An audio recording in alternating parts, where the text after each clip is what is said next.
If you want to win your 2025 Fantasy Football League, dominate tight end. I'm talking bully tight end, a strategy that creates massive weekly advantages most of your league can't keep up with. Here's my full round-by-round breakdown to smash your draft and separate from the pack. Round 1, draft an elite wide receiver 1. Start your draft by locking down a cornerstone wide receiver. They come with less injury risk, safer floors, and still carry league-winning upside.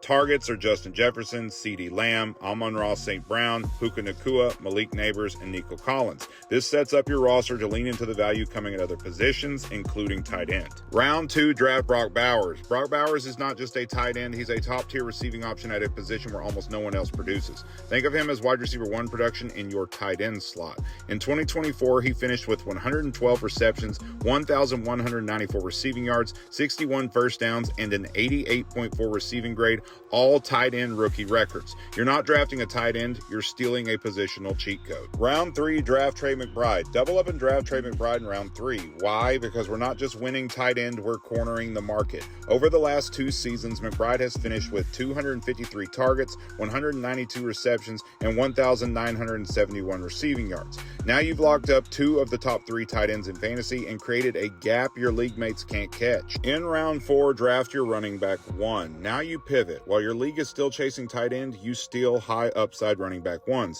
Your targets in the 4th round are Amari and Hampton, Kenneth Walker, and Chuba Hubbard. All 3 have the potential to lead their backfields, and by waiting, you cashed in on an elite wide receiver and tight end without missing a beat. In round 5, you draft your running back 2. Time to secure depth. These running back 2s give you either rock-solid weekly output or massive upside.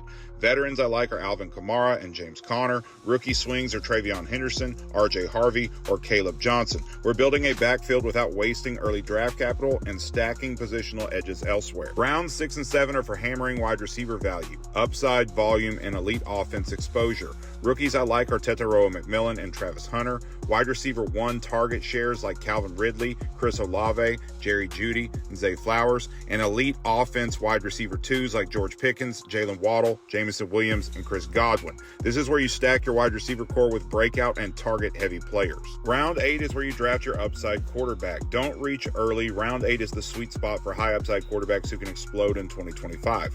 Guys like Kyler Murray, Justin Herbert, Drake May. You're stacking them with receivers or tight ends you already drafted and getting that Konami code upside. Round 9 is where we shoot our shot, targeting breakout wide receivers tied to elite quarterbacks or emerging roles. Breakout picks are Emeka Egbuka, Ricky Pearsall, Josh Downs, Jaden Higgins, Matthew Golden, or Keon Coleman. These guys have wide receiver 1 volume potential at a wide receiver 4 price tag. That's how you win leagues.